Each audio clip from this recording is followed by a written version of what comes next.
Bine v-am găsit, bine v-am regăsit, dragilor din Zodia Scorpion, oriunde v-ați afla.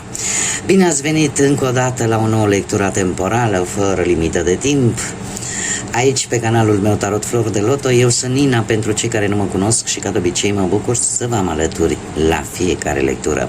Atât pe dragii mei abonați, cum de asemenea și pe cei care poate sunteți pentru prima oară aici pe canal. Așa că, dragilor, înainte de a începe lectura propriu-zisă, trebuie să vă spun că voi sunteți cei care vă construiți viitorul în funcție de deciziile și alegerile pe care le veți face. Este o lectură generală, așa că vă rog din suflet să luați decât acele mesaje care rezonează cu voi, iar restul lăsați-le să zboare în univers, pentru că sigur sunt pentru alte energii care într-o mai mică sau mai mare măsură au o legătură cu Zodia Scorpion. Așa că toți cei care aveți Soarele, Luna, Venus, Ascendentul sau oricare alt aspect astral important pentru voi din harta voastră natală și care are legătură cu Zodia Scorpion, atunci această lectură este de asemenea și pentru voi. Îmi cer scuze dacă s-a auzit un lătrat, este cățelul meu care, ce să facă și el, mai latră când mai au decât un vecin. Și noi haideți să începem. Să începem lectura, să vedem cam care este situația actuală, în funcție de ce simțiți, ce vă doriți, ce situații traversați. Să vedem.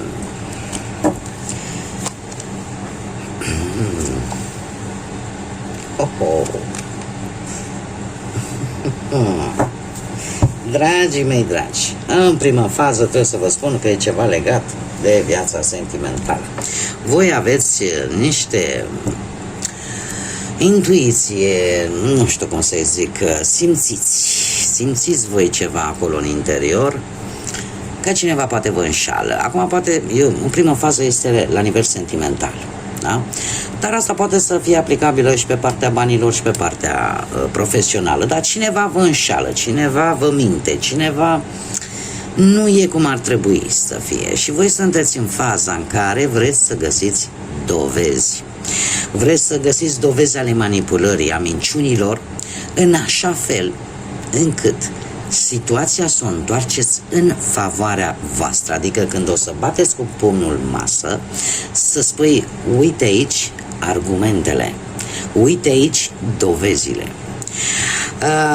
Și vă luați, sunteți destul de precauți în această perioadă, pentru că faceți lucrurile protejându-vă.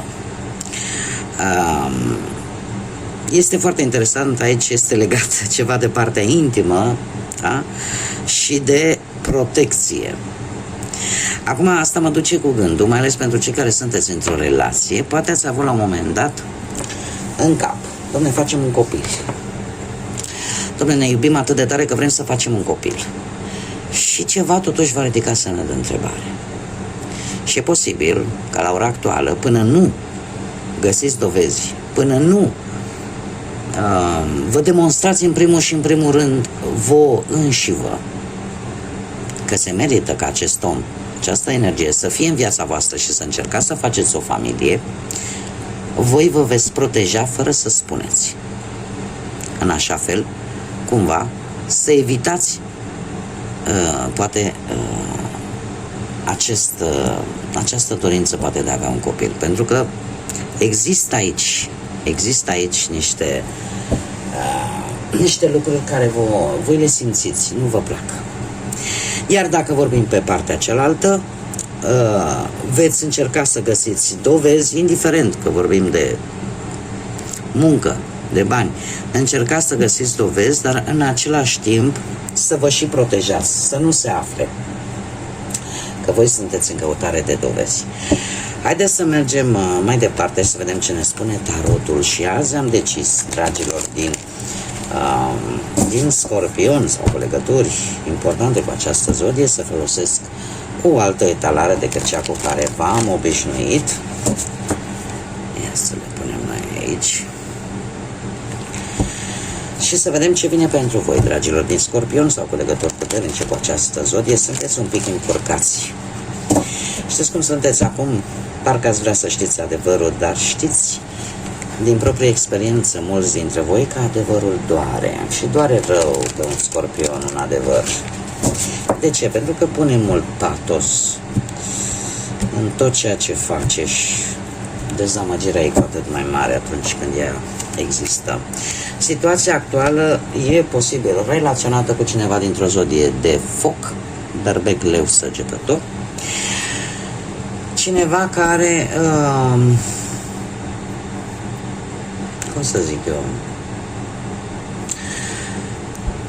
este o persoană destul de impulsivă și posibil pentru unii și un pic arogantă, dar este cineva totuși generos. Este cineva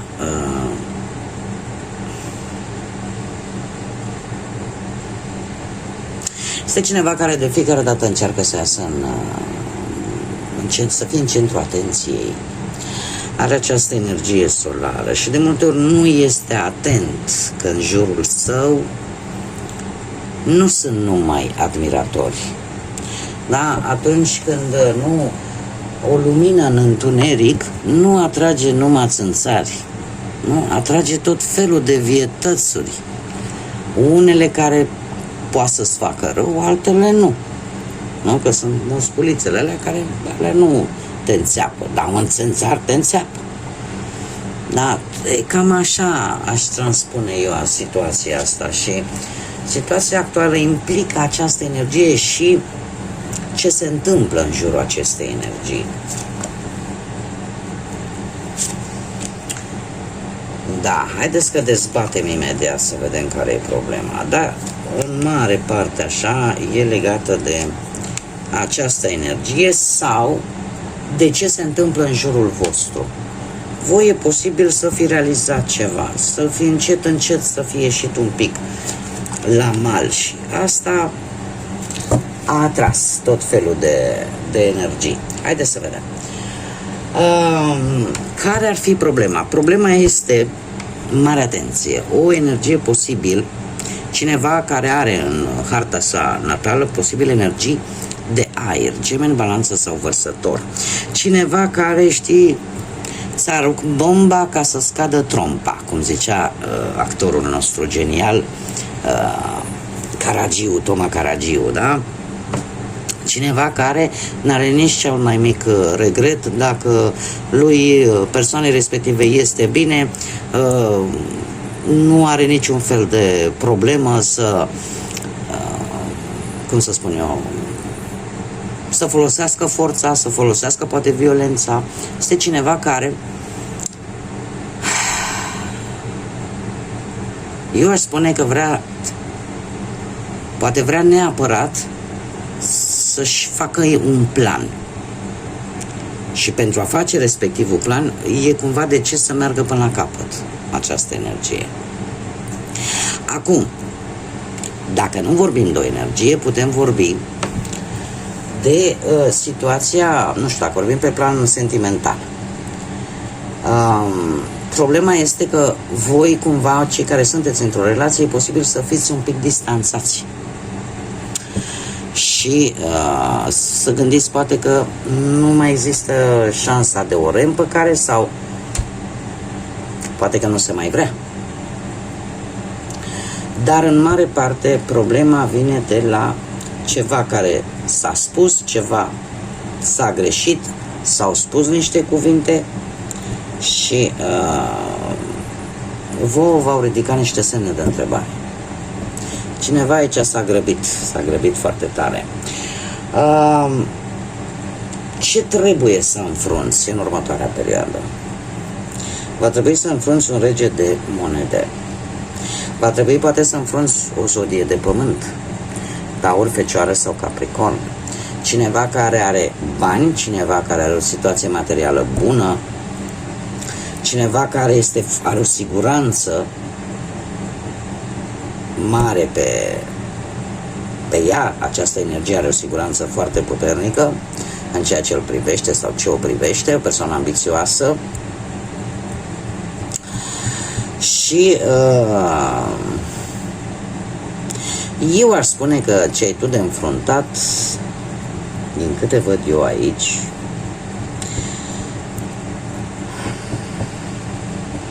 într-un fel sau altul, va avea o încheiere înțeleaptă. Dar haideți să le luăm pe rând. Deci, cam ce ați avea de înfruntat, cum am mai spus, ori această energie care are legătură cu zodiile de pământ, sau pur și simplu vei avea de înfruntat viziunea de ansamblu. Ce înseamnă asta? Vei vedea și vei descoperi lucruri care poate până acum nu le-ai văzut. Vei vedea, cum să spun eu, îți vei da seama cine joacă un rol important în viața ta și cine nu. Atât la nivel profesional, material sau sentimental. Cumva, eu aș spune totuși că va fi un câștig pentru voi. Așa, per general.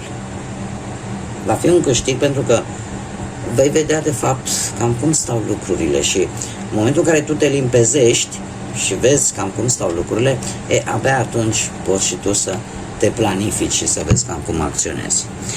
Ce se vede? Păi ce să se vadă? Că avem un doi de... avem un doi de cupe, dragilor. Se vede că faceți lucruri împreună, mai ales pe plan sentimental. Se vede că există totuși sentimente, există legătura aia importantă într-o relație. Se vede cu acest doi de cupe că ești apreciat la locul de muncă, dacă vorbim de partea profesională. Se vede că finanțele, într-un fel sau altul, sunt destul de echilibrate, pentru că nici prea mult nu ai, dar ai acolo atât cât îți trebuie. Asta se vede. Ce nu se vede? Ce nu se vede, dragilor, că vine o veste bună și că ar trebui să ai mai multă încredere în tine. Apare într-adevăr o energie foarte tânără aici, care posibil e această energie tânără, tot legată de zodii de apă, Rac, Pești sau Scorpion, la fel ca și voi, care vine cu această veste bună care îți dă un pic mai multă încredere în tine și cumva lucrurile parcă, dacă vorbim pe parte profesională, lucrurile parcă cumva se vor îmbunătăți. De asemenea, ceea ce nu se vede este că un apel important poate veni în următoarea perioadă, mai ales pentru cei care tocmai recent au dat un interviu, care posibil să vină cu un contract sau cu semnarea unei înțelegeri sau a unui contract. Deci, dacă vorbim, nu știu, de bănuți, ce nu se vede este că se vor rezolva anumite datorii, anumite plăți și puteți face anumite acorduri favorabile pentru voi. Acum, haideți să dezbatem situația. Asta e per general.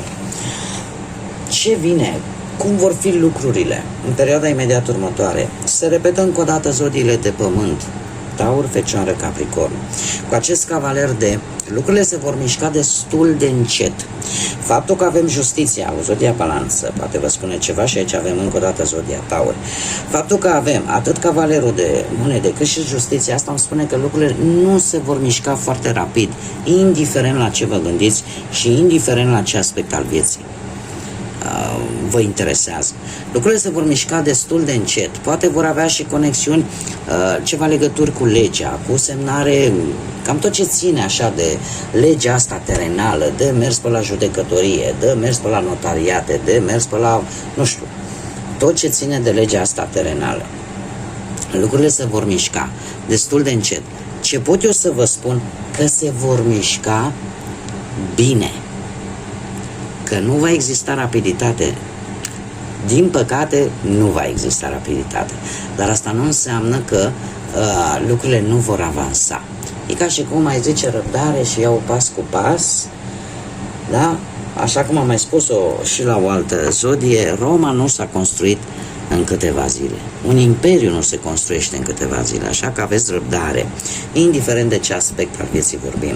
Ce aș mai avea de spus vis-a-vis de partea asta mai mult sentimentală, pentru că partea financiară și profesională, cumva, dacă le cooptăm, da, e clar că lucrurile se vor îmbunătăți, dar treptat. Dar dacă vorbim de partea sentimentală, poate că unii dintre voi în următoarea perioadă, ținând cont că eu am aici și Marele Preot, îmi spune că e posibil ca unii dintre voi să încercați să faceți ceea ce este corect și veți ajunge chiar la o căsătorie. Da? Și pentru asta va trebui să mergeți, nu? Poate la ofițerul de stare civilă, tot de lege tot ține, tot de... Deci se pot întâmpla să stați de vorbă cu un preot. Pentru alții poate simboliza o negociere, da? Pentru alții poate reprezenta un specialist pe domeniul ăsta financiar pe care voi să-l consultați tocmai pentru a rezolva o anumită problemă bănească. Dar cumva lucrurile, per general, se vor rezolva, dar în timp. Nu se va întâmpla foarte repede. Asta este partea cea mai importantă. Cum de asemenea cu justiția aici, eu aș spune că și chiar și cei care aveți în acest moment un anumit conflict, mai ales pe partea asta sentimentală, cu justiția aici și imediat cu Marele Preot, mie îmi spun cărțile că sunt șanse să se rezolve problemele în relație și șanse ca voi să mergeți înainte. Nu știu, poate că în următoarea perioadă veți decide să mergeți la anumite locuri de cult spirituale, care să facă cumva ca relația voastră să ia înțelepciunea necesară în așa fel încât să meargă înainte. Cum de-al minteri aș mai spune, chiar și poate cei singurei, aveți șanse în următoarea perioadă, prin intermediul, sau mai bine zis, din cauza unor drumuri făcute pe la notar, pe la primărie, să cunoașteți pe cineva care poate sau nu să aibă legătură cu Zodia Balanță, dar pe cineva care să lucreze în acea instituție, să aibă legătură poate cu domeniul ăsta legal și să cereți un sfat cuiva vis-a-vis de respectiva persoană. Așa că, dragilor, nu exasperați, pentru că lucrurile se mișcă în timpul lor divin. Haideți să vedem ce ne spune acest oracol al șoaptelor Oceanului. Ce vine pentru dragii mei din Scorpion sau cu legături importante cu această zodie. Ei, ia uite, aici avem beneficii, de ca să nu zic o tâmpenie, că tot îmi vine să zic în spaniolă, stați așa, că vă spun imediat, adică beneficii colaterale, mai bine zic, că pe urmă mie că mie se temir ce pe gură și zic vreo prostie. Deci beneficii colaterale. Avem numărul 31. Poate vă spune ceva, are vreo simbolistică, are vreo anumită importanță pentru voi. Dacă nu, avem și numărul 4. Numărul 4 care ne vorbește de stabilitate, dragilor, de organizare, de sunteți în acea necesitate, Domne, vreau să fac ordine în viața mea, în relația mea, fie ea de muncă, fie ea de amoroasă, da? Există în următoarea perioadă acea necesitate de a fi mai stabili, de a avea un rezultat vizibil într-o anumită problemă, de a vă proteja mai mult, de a vedea dacă într-adevăr ceea ce faceți este corect sau nu. De asemenea, veți descoperi că există cineva care cumva, de asta apare și beneficii colaterale, este cineva care, fără de care nu puteți. Cumva e un serviciu contra serviciu. Cineva are nevoie de voi, voi aveți nevoie de cineva. Și atunci există un beneficiu, un intercambio. Cred că l-am zis tot în spaniolă. Dar ați înțeles ce am vrut să spun. Cine zice mesajul în sine? Mesajul în sine spune așa: există o conexiune extraordinară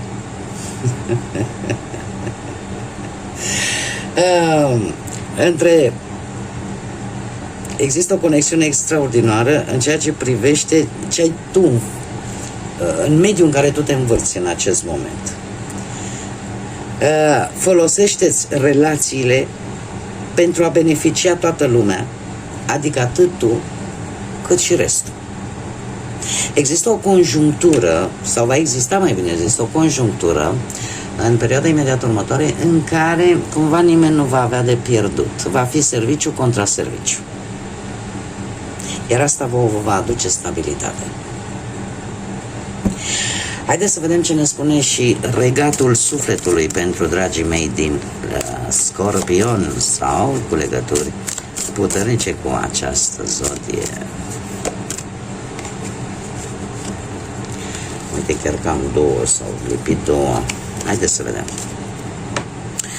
Avem așa: pierdut în ruinele trecutului, găsește drumul.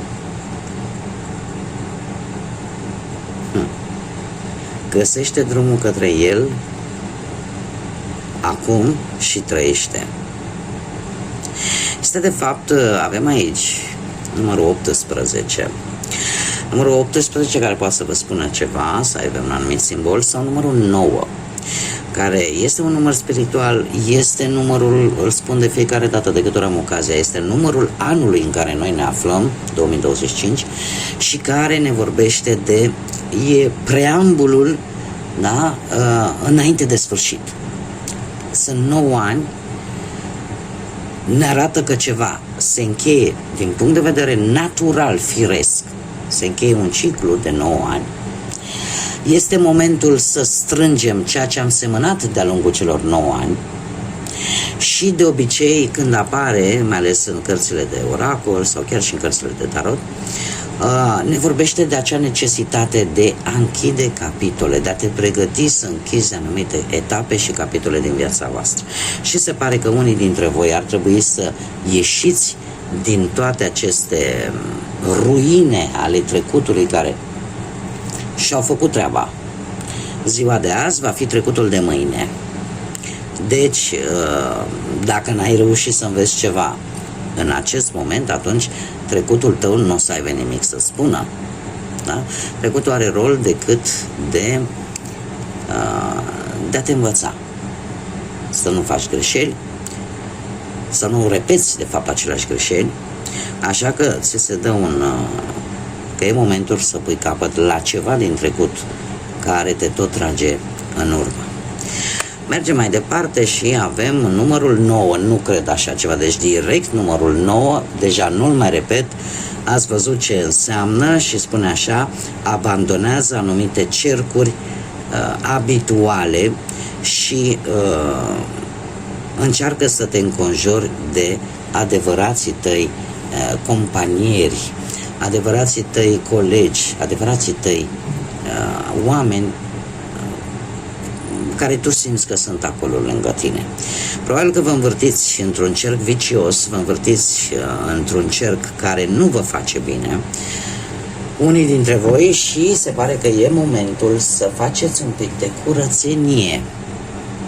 Să faceți un pic de curățenie, e ceva cu care te lovești, se pare zilnic, ceva cotidian, da? Pentru că abandonează aceste cercuri cotidiene pe care le faci în mod normal și încearcă să te înconjori de adevărații tăi prieteni, de adevăratele persoane care într-adevăr ți-au demonstrat că merită să fie lângă tine.